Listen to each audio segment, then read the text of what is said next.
Hello students, welcome है आपका अपने यूट्यूब चैनल पे। तो 21st फेब शिफ्टकन के सारे क्वेश्चंस हमें अवेलेबल हो चुके हैं। देखिए जो है और जितना एग्जाम के हिसाब से हमें इम्पोर्टेंट लगेगा हम आपको बताते जाएंगे। चलिए, भारतीय तिब्बत सीमा पुलिस आईटीबीपी 2024 के महानिदेशक आपसे पूछे गए थे, तो राहुल रसकोत्रा जी हैं। इसके अलावा हमने आपको एक क्वेश्चन और मेंशन किया है कि आईटीबीपी के अतिरिक्त महानिदेशक के रूप में किसे नियुक्त किया गया था इन अगस्त 2024 में, तो संजीव रैना जी को नियुक्त किया गया था। ठीक है, चलो आगे। बेकिंग सोडा का फॉर्मूला आपसे पूछा गया था, केमिकल फॉर्मूला NaHCO3 हो जाएगा। इसके अलावा आपके एक दो चीज़ें मैं और मेंशन करवा देती हूँ तो आपको ध्यान रहेगा, जैसे कि आपका Na2SO4 जो होता है ये है हमारा सोडियम सल्फेट, तो कंफ्यूज नहीं होना है। ठीक है, चलो नेक्स्ट। Na2CO3 ये क्या हो जाता है हमारा लोग सोडियम कार्बोनेट।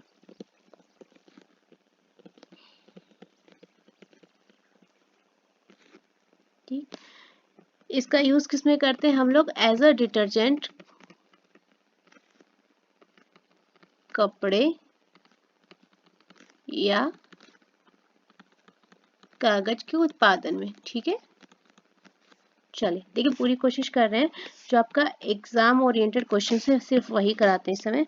Na2CO3 जिसको कि हम लोग सोडियम कार्बोनेट कहते हैं, इसका उपयोग हम लोग किसमें करते हैं? कांच यानी कि ग्लास और साबुन डिटर्जेंट में।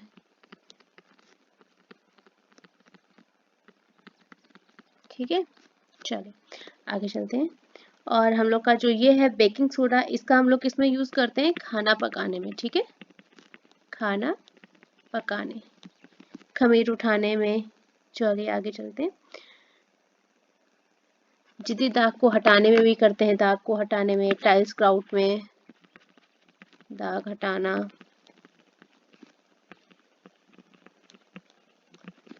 टाइल ग्राउट हो गया आपका। चलिए आगे चलते हैं। नेक्स्ट आपसे पूछा गया था,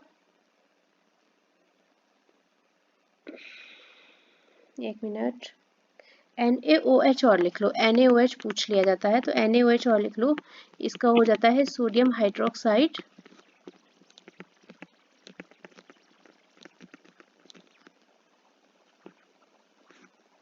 इसका जो यूज है आपका क्या हो जाएगा? साबुन बनाने में, घरेलू साफ सफाई में। चलिए आगे चलते हैं।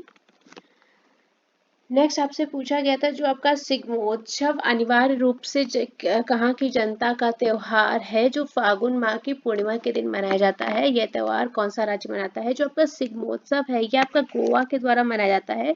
CHSL एग्जाम में आपको एज इट इज क्वेश्चन मिला है 2021 में। ठीक है, तो वहाँ पर आदिवासी समुदायों के द्वारा मनाया जाता है। मैं आपको ये भी मेंशन कर देती हूँ, बाय किसके द्वारा? जो गोवा के आदिवासी समुदाय हैं उनके द्वारा मनाया जाता है। किस लिए? तो ये मनाते हैं इसको धान की समृद्ध और सुनहरी फसल के लिए।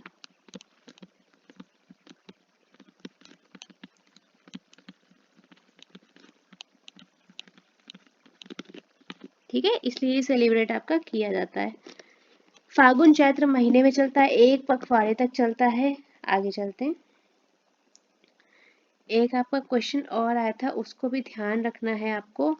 विशु कहाँ मनाया जाता है? ये भी आपका पूछा जा चुका है। विशु कहाँ मनाया जाता है? विशु आपका केरल में मनाया जाता है। ये मैंने आपको करवाया भी है, GD एग्जाम में आया है 2023 में। अब लगे हाथ याद आ गया तो बता दे रहे हैं। आगे चलते हैं।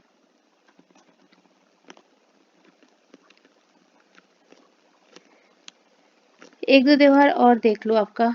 ये गोवा का फसल उत्सव भी बुलाता है। ठीक है, इसको यहाँ पर मेंशन कर लो, ये गोवा का फसल उत्सव के रूप से भी जाना जाता है। गोवा में मनाया जाता है। नेक्स्ट चलते हैं, गोवा में मनाए जाने वाले एक दो त्योहार और देखना चाहेंगे आप लोग, तो आपका हो जाएगा साओ। मैं एक काम करती हूँ, मैं फेस्टिवल की आपको ना लिस्ट मेंशन कर देती हूँ। ठीक है, साओ जाओ हो गया आपका, ग्रेप एस्केप्ड हो गया, शिग्मोत्सव हो गया। चलिए आगे चलते हैं। 1961 से 66 के बीच भारत में कौन सी पंचवर्षीय योजना लागू की गई थी? आपकी जो तीसरी पंचवर्षीय योजना थी वो आपकी इम्प्लीमेंट हो गई थी 1961 से 1966 के बीच में।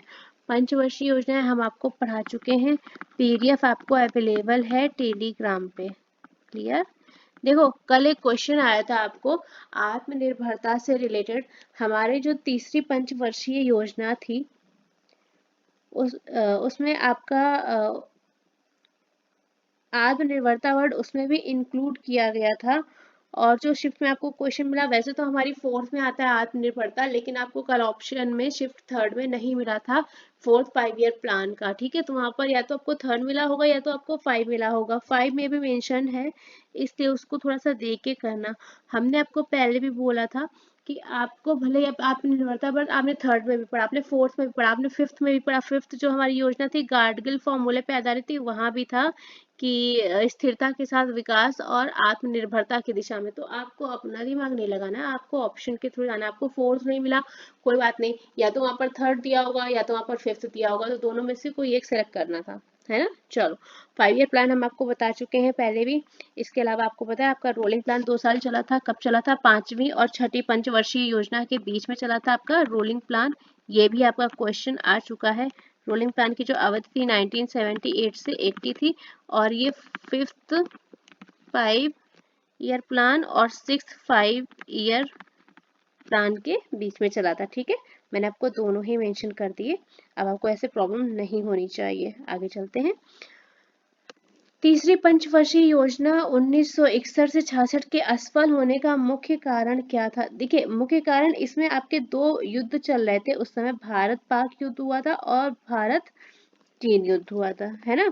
इस वजह से आपकी योजना जो है ये असफल हो पाई, ये योजना आपकी सफल नहीं रही थी। भारत चीन युद्ध और भारत पाक योजना की वजह से गड़बड़ हो गया, युद्ध की वजह से। आगे चलते हैं। प्रधानमंत्री मोदी ने 141वें अंतरराष्ट्रीय समिति सत्र का उद्घाटन मुंबई में किया था। ये तभी न्यूज में था तो आपने देखा होगा। नेक्स्ट क्वेश्चन पे मूव ऑन करेंगे हम लोग। अच्छा, तीसरी पंचवर्षीय योजना का जो मुख्य उद्देश्य था वो क्या था? स्वतंत्र अर्थव्यवस्था। इसका जो मेन एम था ये भी लिख लो, क्योंकि आपके एम पूछ लिए जा रहे हैं। स्वतंत्र अर्थव्यवस्था। क्लियर? चलो नेक्स्ट क्वेश्चन पे मूव ऑन करते हैं हम लोग।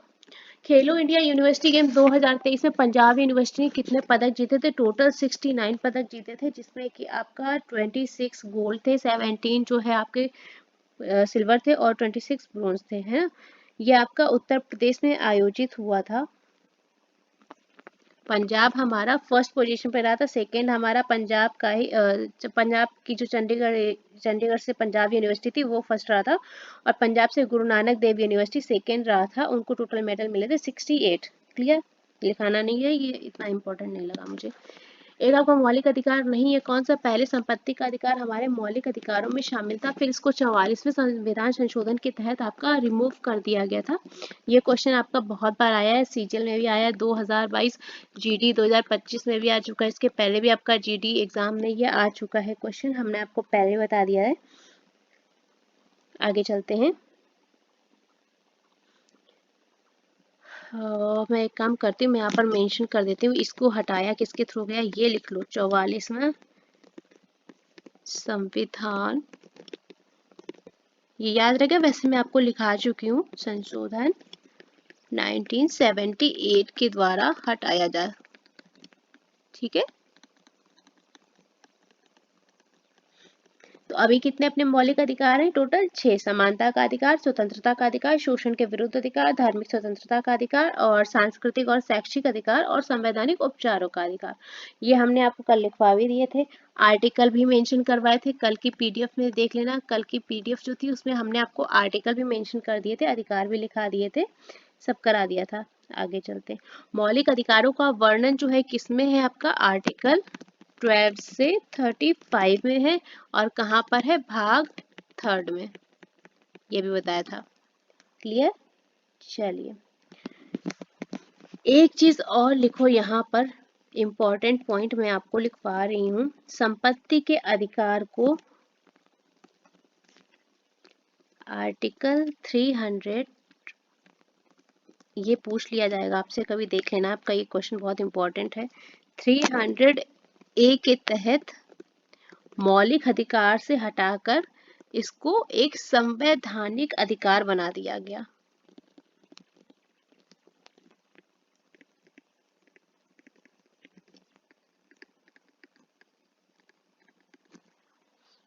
ये आपका बहुत ही इम्पोर्टेंट चीज़ है, आपको ध्यान रखना है, ठीक है। अगर आप चाहें तो हम आपके लिए मेंशन कर भी सकते हैं, कोई दिक्कत वाली बात नहीं है, टाइम चला जाएगा। बस ये है, समानता का अधिकार जो है आपका आर्टिकल 41 टू 18 में है। थोड़ा सा लिखा देती हूँ, जो बच्चे नए हैं उनसे रिक्वेस्ट करेंगे आप टेलीग्राम चैनल को ज़रूर से ज़रूर ज्वाइन कर लीजिए जब तक कि आपका एग्ज़ाम है। ये हो जाएगा आपका 19 से 22।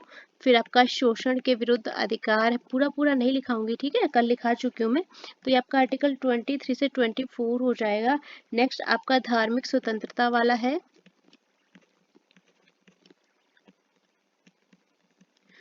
आप लोग के जीडी एग्जाम्स फिनिश होने वाले हैं, हमने आपसे टेलीग्राम पे वोट करने के लिए बोला है। देखिए कम से कम 20 30 40 बच्चे तो ऐसे आओ ना जो आगे हमें क्लास कराने में थोड़ा सा मजा आए। क्या मतलब है, दो चीजें करा सकते हैं बच्चे। देखो, एक तो आपका एसएससी कैलेंडर लॉन्च होने वाला है ना, तो एसएससी कैलेंडर के हिसाब से पहली चीज जो मेरे दिमाग में आई मैं आपसे वो शेयर करना चाहूंगी। यहाँ पर इंपॉर्टेंट मैं लिख रही हूँ, आप वीडियो स्किप मत करें। देखिए एसएससी कैलेंडर के थ्रू हम लोग जा सकते हैं, जैसे कि आपने देखा जीडी एग्जाम है आपका, आपका सीएचएसएल का भी क्वेश्चन आ रहा है, एमटीएस का भी क्वेश्चन आ रहा है। तो मुझे जो समझ में आ रहा है वो मैं आपसे शेयर करना चाहूंगी। मुझे लग रहा है हमें एसएससी कैलेंडर के थ्रू जिस चीज के एग्जाम आपके पहले पढ़ रहे हैं, जैसे कि आपका अगर एसएससी का सीजीएल पढ़ रहा है, ठीक है, तो सीजीएल के सारे पेपर कर लेते हैं। फिर आपका एमटीएस पढ़ रहा है तो एमटीएस के सारे पेपर कर लेते हैं। फिर सीएचएसएल, ऐसे होगा क्या आपका पर डे कम से कम 40 से 50 जी के क्वेश्चन तैयार होगा। उन क्वेश्चन में अगर मैं एक क्वेश्चन आपको कराऊंगी तो मैं आपको ऑब्वियस सी बात है मैं आपको उसके बारे में और ज़्यादा बताऊंगी, इंपॉर्टेंट पॉइंट्स बताऊंगी, फैक्ट्स बताऊंगी। तो ऐसे करके आपको 40 क्वेश्चन एक दिन में अगर मैं कराऊंगी तो उसमें आप ये मान लीजिए आपके उसके डबल ट्रिपल तैयार होंगे, लगभग 80 से 90 क्वेश्चन आपके तैयार होंगे एक दिन में। तो पहला तो मेरा मतलब दिल ये कर रहा है कि मैं आपको कि अभी से कराना शुरू करूं तो ये सारे पेपर आपके कवर कर दूं। आपका सीजीएल हो गया, एमटीएस हो गया, सीएचएसएल हो गया, सीपीयू हो गया, सारे के सारे पेपर जब तक आपका एसएससी कैलेंडर आएगा मेरे हिसाब से कम 2000 से 2500 क्वेश्चन सिंपल से तैयार होंगे जो एग्जाम में आए। प्लस एक्स्ट्रा फैक्ट्स के तो मैं आपने देख लिया मैं कैसे पढ़ाती हूँ, देखिए मैं इसी तरह से पढ़ाती हूँ, मेरा मेथड यही है। 360 डेज की सीरीज का भी मेरा मन है, वहां पर मैं आपको मिक्स क्वेश्चन करवा रही थी। पहले बहुत ज्यादा क्वेश्चन नहीं करवा रही थी, 5 5 क्वेश्चन ही करवा रही थी, और वो मिक्स क्वेश्चन मैं उठा रही थी, ठीक है। तो मैं वहां पर भी पढ़ा रही थी, लेकिन जो अभी मेरा मन है 80% वो मेरा इसका मन है कि मैं आपको अभी से कराना शुरू करूँ। जिन बच्चों का हो गया है कोई बात नहीं, बढ़िया है, उनके लिए मैं खुश हूँ, आपको भी होना चाहिए। जिन बच्चों का नहीं हुआ है मैं सोच रही हूँ कि अगर वो अभी से थोड़ा थोड़ा सा तैयारी करेंगे तो उनको एग्जाम आते आते बहुत ज़्यादा फिर मेहनत नहीं करनी पड़ेगी। अब आप देख ही रहे हैं कि कोई फर्क नहीं पड़ता, सीजीएल में सीएचएसएल का पूछ रहे हैं, जीडी में एमटीएस का भी पूछ रहे हैं। तो इसका मतलब ये आपको जीएस तो सारे ही पेपर्स का पढ़ना है, चाहे वो सीजीएल के पेपर में आया हो। तो पहले जब से एग्जाम हुए स्टार्टिंग से पेपर उठाएंगे एकदम 2009 2010 2011 से लेके 2024-25 तक हम लोग लेके आएंगे, पूरा अप टू 2025 तक सारे पेपर करेंगे। फैक्ट क्या है, हम आपको केवल जीएस करवाएंगे, जीएस में हम आपको ऐसे ही बताएंगे, इनसे रिलेटेड क्वेश्चन बताएंगे, किस एग्जाम में आया, विद फैक्ट्स बताएंगे और आपको पीडीएफ प्रोवाइड करेंगे, ठीक है। फ्री ऑफ कॉस्ट रहेगी बेटा, फ्री ऑफ कॉस्ट रहेगी पूरी, कोई दिक्कत वाली बात नहीं है। आगे देखते हैं। इसके बाद हम आपको जिस शिफ्ट के जीएस के क्वेश्चन करवाएंगे विद एक्स्ट्रा फैक्ट्स, ठीक है, उसको हम आपको पीडीएफ प्रोवाइड करेंगे टेलीग्राम पे। और आपको क्या करना है, उसके अदर सेक्शन को सॉल्व करना है, अदर सेक्शन, और गिवन टाइम में सॉल्व करना है as a mock test. Clear.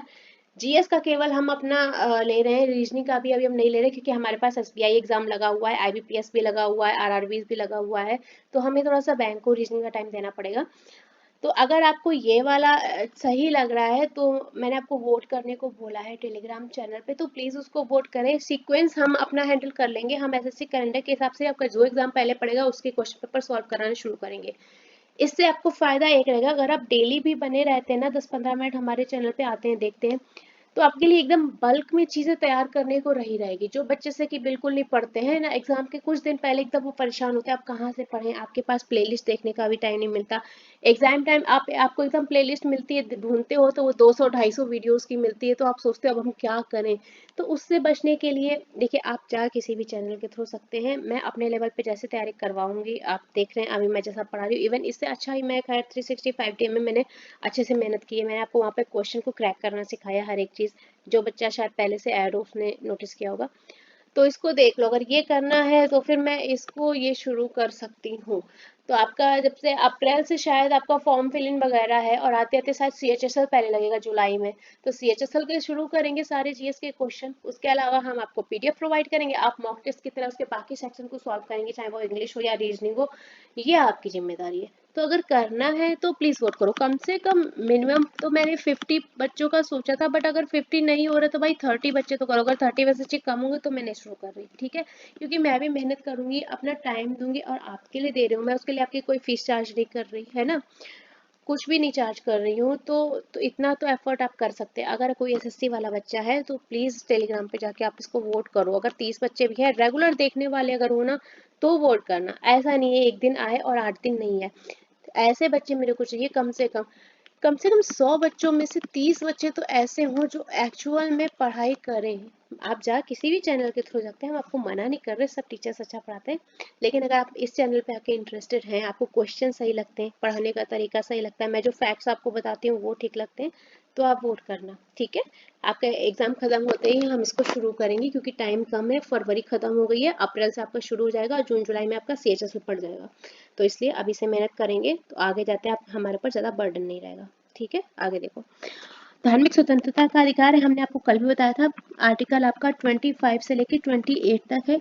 फिर आपका सांस्कृतिक वाला था, सांस्कृतिक और शैक्षिक, ये आपको PDF में मेंशन करा चुकी हूँ। अगर आज आप नहीं भी करते तो भी कोई दिक्कत वाली बात नहीं, आपको मिल जाएगा। एक आपका है संवैधानिक उपचार, ठीक है? ये आपका हो जाएगा 32 से 35। आगे चलते हैं। एक आपसे मैच करने को क्वेश्चन आया था, आपका साइट्रिक एसिड का फॉर्मूला C6 इस तरह से मिला होगा, C6H8O7। एक आपका सॉल्ट का आया है तो सोडियम क्लोराइड हो जाएगा, और ब्लीचिंग पाउडर आया है तो CaOCl2 हो जाएगा। सही है? आगे चलो। मौलिक अधिकार भाग 3 में मेंशन ने बता दिया, ये वाला पॉइंट जरूर याद कर लेना आप लोग। ये किस नाम से कहलाता है? कैल्शियम हाइपोक्लोराइट, याद रहेगा, मैं मेंशन कर देती हूँ आपको, याद रहे, कैल्शियम हाइपोक्लोराइट। आगे चलते हैं। तक्षशिला किस महाजनपद की राजधानी थी? गांधार की थी। जेई में आया हुआ क्वेश्चन, देखिए यही मैं बता रही, GD में है आपका, जेई का क्वेश्चन मिल रहा है ना, तो इसलिए हम स्टार्टिंग पेपर से शुरू करेंगे, जितना सबसे पहले वाला पेपर होगा वहां से उठाएंगे। और आपके महाजनपद है उनकी भी राजधानी एक बार लिख लो, जैसे कि कोशाला है, कोशाला की आपकी हो जाएगी श्रावस्ती। इसके अलावा आपकी गांधार की तक्षशिला हो गई, और वज्र की लिख लो, वज्र की वैशाली हो जाएगी। और कौन सी रह रही है एक, कुरु की लिख लो, कुरु, कुरु की आपकी क्या हो जाएगी? इंद्रप्रस्थ या हस्तिनापुर, ठीक है? अगर अब आएगा तो इससे आएगा, आपका बन जाएगा क्वेश्चन। नेक्स्ट क्वेश्चन है आपके पास, जो तक्षशिला है इसको, और देखो इसको शिक्षा का केंद्र कहा गया, ठीक है? अगर आपसे ये पूछे शिक्षा का केंद्र किसे कहा गया, तो आपका आंसर हो जाएगा Takshashila, centre of education. Tamilisai सौंदर्य राजन 2024 में किस केंद्र शासित प्रदेश के उपराज्यपाल के पद से इस्तीफा दिया? पांडुचेरी के उपराज्यपाल थी, अतिरिक्त प्रभार में उन्होंने वहां से इस्तीफा दे दिया।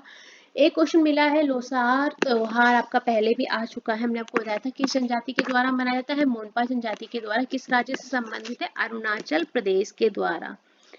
3 दिन का त्योहार है, हमने आपको ये भी बताया था कि 3 डेज का त्योहार है, और ये बुरी आत्माओं को दूर करने के उद्देश्य से इसको नाच गा के मनाते हैं। आगे चलते हैं। अरुणाचल प्रदेश की जो राजधानी है वो आपकी ईटानगर हो जाती है। महासागर के अम्लीयकरण का प्राथमिक कारण क्या है? तो समुद्र जल द्वारा CO2 का अवशोषण। इसको और लिख लो, आपका सीपीयू में आया है और जीटी में आया है, 2019 में भी आया है, 2025 में भी, अभी 2 बार तो कम से कम रिपीट हो ही चुका है। आगे चलते हैं। महासागर के अम्लीकरण का प्राथमिक कारण आपसे पूछा गया था, तो यहाँ पर आपका क्या हो जाएगा, समुद्री जल द्वारा CO2 का अवशोषण। होता क्या है एक्चुअल में आपका, ये आपका जो क्वेश्चन है बच्चे, ये यूपी पुलिस कांस्टेबल में एज इट इज आया है, ठीक है। जब CO2 समुद्री जल के द्वारा अवशोषित की जाती है तो वो पानी के साथ क्रिया करती है और उसके बाद बनाती क्या है, पानी के साथ क्रिया करके कार्बोनिक अम्ल रिएक्शन करके बनाती है आपका कार्बोनिक एसिड। ये क्या करता है, पीएच को कम कर देता है, किसका, समुद्र के सी के पीएच को कम कर देता है, जिसकी वजह से आपका ये क्या हो जाता है, अम्लीय। इसको महासागर के अम्लीकरण एक टॉपिक ही है, इसको जब आपने पढ़ा होगा तो आपको मिला होगा, जिन बच्चों ने नहीं पढ़ा वो एक बार देख लेना, ठीक है। नेक्स्ट आपका, भारत के राष्ट्रपति के द्वारा बुलाई गई संयुक्त बैठक की अध्यक्षता। आप देखें, हमने आपको जब 365 डे में कराया था, हमने आपको क्वेश्चन से ही क्वेश्चन आंसर निकालना सिखाया था ना। जब आपकी संयुक्त बैठक की अध्यक्षता की बात आएगी तो सबसे पहले बनता है किसके द्वारा बुलाई जाती है, तो राष्ट्रपति के द्वारा बुलाई जाती है। अध्यक्षता कौन करता है, आपके लोकसभा के जो अध्यक्ष होते हैं वो। अंडर विच आर्टिकल राष्ट्रपति ऐसा कर सकते हैं, तो अंडर आर्टिकल 108 के तहत आपकी जो राष्ट्रपति के द्वारा संयुक्त बैठक बुलाई जाती है, बैठक बुलाई जाती है राष्ट्रपति के द्वारा, ठीक है। अध्यक्षता कौन करता है, लोकसभा के अध्यक्ष। चलो, दोनों सदनों की संयुक्त बैठक की बात हो रही, संयुक्त बैठक में आपका दोनों सदन आ जाएंगे। जेई में आपका ये क्वेश्चन आया है 2021 में। आगे चले, चलो एक दो आर्टिकल हैं आपके, बाद में करा देती हूँ। चलिए आगे आगे चलते हैं। अच्छा, एक चीज और लिख लो, संयुक्त बैठक जब बुलाई जाती है, आपकी संयुक्त बैठक से रिलेटेड चीजें हैं, तो भारतीय संसद की जो संयुक्त बैठक को केवल 3 विधेयकों के लिए बुलाया जाता है, सिर्फ और सिर्फ 3 विधेयकों के लिए बुलाई जाती है ये बैठक।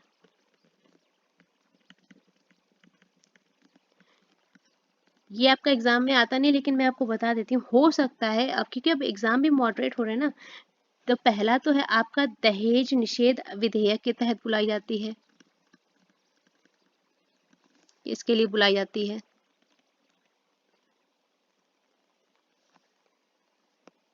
दूसरा, बैंकिंग सेवा आयोग,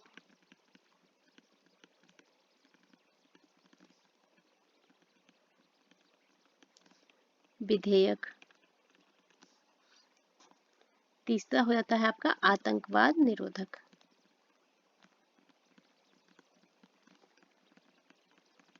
निरोधक विधेयक, ठीक है। इन 3 विधेयकों के लिए आपकी संयुक्त सत्र की बैठक को बुलाया जाता है। आगे चलो, डोमार सिंह कुंवर जो है वो किस राज्य से संबंधित है, आपके छत्तीसगढ़ राज्य से संबंधित है ये। इसके अलावा इनको पद्मश्री सम्मान मिल चुका है। चलिए, बालकृष्ण बुआ, इनका पूरा नाम है बच्चे बालकृष्ण बुआईचल करंजीकर, ठीक है। इनका घराना पूछा गया था, तो ये घराना है इनका ग्वालियर। आगे चलते हैं। किन्नौरी त्योहार किस राज्य से संबंधित है, हिमाचल प्रदेश राज्य से संबंधित है आपका। भारत के पड़ोसी देश में सबसे युवा आबादी बांग्लादेश में है। जम्मू कश्मीर के गवर्नर पूछे गए थे, मनोज सिन्हा जी हैं, यानी। और जब वस्तु ऊपर की ओर फेंकी जाती है तो गतिज ऊर्जा और स्थितिज ऊर्जा क्या होती है, देखो, जब हमारी वस्तु ऊपर फेंकी जाती है, ऐसे लंबवत फेंकी जाती है, आपकी बॉल यहाँ से जाएगी, जाते जाते आपकी उच्चतम पॉइंट पर पहुंचेगी, तो यहाँ पर आपकी वेलोसिटी एक कुछ सेकेंड्स के लिए 0 हो जाती है, मतलब ऊपर जाते जाते आपकी जो काइनेटिक एनर्जी होती है वो घटती है ना, माइनस होती है। और स्थितिज ऊर्जा आपकी क्या होती है, बढ़ती है, तो वो प्लस हो जाती है। उसके बाद जैसे ही आपकी बॉल यहाँ पर नीचे आना शुरू करती है, तो आपका क्या होता है, जो पोटेंशियल एनर्जी होती है वो काइनेटिक एनर्जी में बदल जाती है, जो हमारी स्थितिज ऊर्जा होती है वो गतिज ऊर्जा में बदल जाती है, और वेलोसिटी हमारी इंक्रीज हो जाती है ना। ये कॉन्सेप्ट तो आपने पढ़ा होगा ना। चलिए,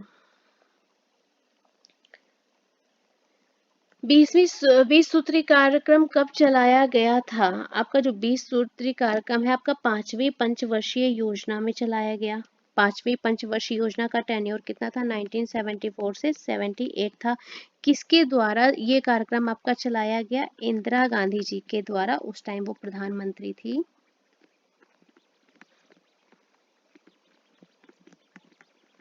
उनके द्वारा चलाया गया था।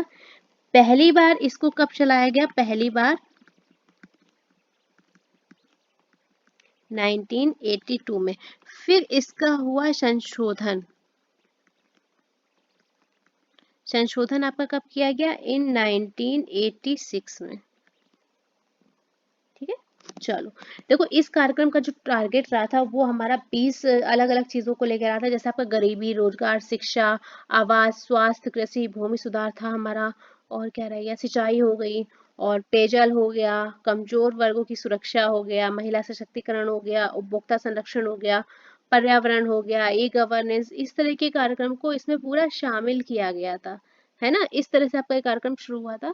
चलिए आगे चलते हैं। इसकी जो पहली बार घोषणा की गई थी, मैं आपको यहाँ भी लिख दे रही हूँ, 20 सूत्री कार्यक्रम की जो घोषणा हुई थी वो आपकी 1975 में कर दी गई थी। फिर इसकी शुरुआत इंदिरा गांधी जी ने की।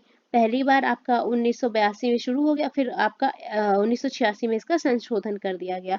जितना इम्पोर्टेंट पॉइंट हमें लगा हमने आपको मेंशन कर दिया, अगर हमें कुछ और भी इम्पोर्टेंट लगेगा हम आपको ज़रूर मेंशन कर देंगे। पीडीएफ बच्चे हम आपको टेलीग्राम पे प्रोवाइड कर देंगे, आप वहाँ से देख सकते हैं। ठीक है, जिनका 25 तारीख को एग्जाम है वो टेंशन ना लें, हम आपको फाइनल पीडीएफ फाइनल वीडियो बना के कल प्रोवाइड कर देंगे। क्लियर, चलिए आप लोगों से फिर से रिक्वेस्ट करेंगे, प्लीज़ वोट कर दीजिएगा टेलीग्राम पे, कम से कम 30 बच्चे तो रेगुलर वाले हो जाओ, कम से कम 30 बच्चे तो ऐसे निकले जिसमें कम से कम 22-23 का सिलेक्शन हो, जो बोले कि हाँ हमारा सिलेक्शन हुआ है, क्रेडिट नहीं चाहिए भैया, बस सिलेक्शन चाहिए। आपका सिलेक्शन होगा ना तो बहुत खुशी होगी हमको, इसलिए कम से कम 20-30 ऐसे बच्चे आओ रेगुलर वाले। ठीक है, चलो।